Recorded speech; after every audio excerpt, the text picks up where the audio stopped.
নমস্কার বন্ধুরা, আজ আমি ঘরেই তৈরি করছি চিকেন চাপ। খুব কম উপকরণ দিয়েই একদম রেস্তোরাঁ কিংবা বড় বড় রেস্টুরেন্টে যেভাবে আপনারা চিকেন চাপ খেয়ে থাকেন, এটি কিন্তু দেখতে, খেতে, গন্ধে একদম সেম হবে। তো চলুন আমরা রেসিপিটি শুরু করি। তো প্রথমে আমরা কড়াইতে দিয়ে দিব তেল।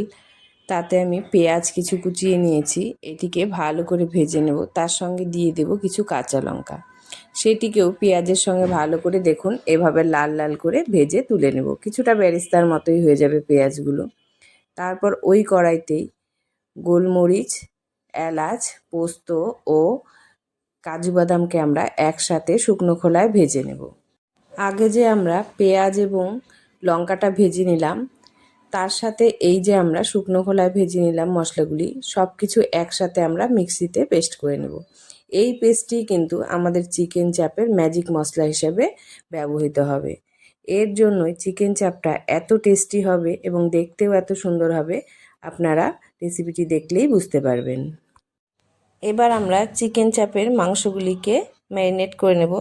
তার জন্য কিন্তু প্রথমে আমরা মাংসগুলো যখন নেব একদম জল ঝরিয়ে নেব। তারপর দিয়ে দিব নুন, হলুদ, আদা রসুন বাটা, তার সাথে দিয়ে দিব টক দই। আমাদের কিন্তু আর কিচ্ছু লাগবে না। এগুলি দিয়ে ভালো করে দিয়ে নিয়ে তারপর আমরা যে মশলাটা তৈরি করে নিয়েছি, সেই মশলাটাই এখানে ব্যবহার হবে। ব্যাস, আর কিন্তু আমাদের এখানে আর কিচ্ছুই লাগবে না। এটিকে কিন্তু আমাদের ম্যারিনেট করে বেশ কিছুক্ষণ 2 থেকে 3 ঘন্টা ভালো করে রেখে দিতে হবে, যাতে মাংসগুলিতে মশলাগুলি ভালো মতো রান্নার আগেই বেশ সুন্দর ঢুকে যায়। আর আমরা কিন্তু যেহেতু বড় বড় পিস নিয়েছি, ছুরি দিয়ে আমি কিন্তু একটু একটু করে প্রতিটি মাংসই আমি চিড়ে চিড়ে নিয়েছি। আমি শুধু কিন্তু লেগ পিস দিয়ে এখানে করব না, অন্য বড় বড় টুকরো আমার আছে, যেমন বুকের পাঁজরের দিকটায় থাকে কিংবা গলার নিচটা থাকে। মাংসের সবগুলি অংশই আমি কিন্তু এখানে বড় বড় করে টুকরো করে নিয়েছি। তাই সব কিছুই আমি ছুরি দিয়ে অল্প অল্প চিড়ে নিয়েছি, যাতে মশলাগুলি দিয়ে আমি যখন মাখবো তখন মশলাগুলি যাতে মাংসের গায়ে রান্নার আগে থেকেই বেশ সুন্দর ঢুকতে শুরু করে দেয়। তো মাখাতেই দেখুন আমাদের দেখতে কত সুন্দর লাগছে। এখানে কিন্তু আমি কাশ্মীরি লঙ্কার গুঁড়োটা ব্যবহার করব না। কাঁচা লঙ্কাটা আমি প্রথমেই ঝালের জন্য নিয়ে নিয়েছি। আমি কাশ্মীরি লঙ্কার গুঁড়োটা পরে কড়াইতে ব্যবহার করব। তো এবার এটিকে রেস্টে রাখার পর এখন আমাদের রান্না করার পালা। তো কড়াইতে দিয়ে দেবো আমি কিছুটা ঘি। গোটাটা ঘিতে আমি করব না, তার সাথে দিয়ে দেবো কিছুটা তেল। এখানে ফোড়নে আমি এলাচ কিন্তু ব্যবহার করবে না, আমি অনেক এলাচ ওখানে বাটাতে দিয়ে দিয়েছি। এখানে আমি শুধু দারচিনি আর লবঙ্গ দিয়ে ফোড়ন দিয়ে দেব। তার সাথে এখানে আমি এখন দিয়ে দেব অনেকটা পরিমাণে কিন্তু কাশ্মীরি লঙ্কার গুঁড়ো। এই লঙ্কার গুঁড়োটা তেলে ছাড়ার ফলে এর যে কালার আসবে, কাশ্মীরি লঙ্কার গুঁড়ো আমরা জানি ঝাল তেমন হবে না, এটি কালার যা আসবে দেখেই আপনার চিকেন চাপের লোভে পড়ে যেতে ইচ্ছে করবে। তো আমার লঙ্কার গুঁড়ো কিন্তু একদম সুন্দর তেলের সঙ্গে মিশে গিয়েছে। এবার আমরা যে ম্যারিনেট করে মাংসগুলো রেখে দিয়েছি, সেগুলি তেলে পড়ার পালা। আর এখানে কিন্তু আমরা কোনো রকম জল ব্যবহার করব না বা অন্য কিছু আর ব্যবহার করব না। এখন এটিকে ভেজে এবং কষিয়ে নামিয়ে নিলেই কিন্তু আমাদের চিকেন চাপটা তৈরি হয়ে যাবে। তবে এখন অনেক ধৈর্য সহকারে একে রান্না করতে হবে, কারণ এখানে কিন্তু হিট বাড়িয়ে করলে আমাদের হবে না। কম হিটে খুব সুন্দর করে ঢেকে ঢাকনা খুলে বারে বারে দেখে নাড়াচাড়া করে এটিকে কিন্তু আমাদের করে নিতে হবে। প্রথমে এটিকে গ্যাসের মিডিয়াম হিটে এপাশ ওপাশ করে ভালো করে কিন্তু ভাজা ভাজা করে নিতে হবে আমাদের।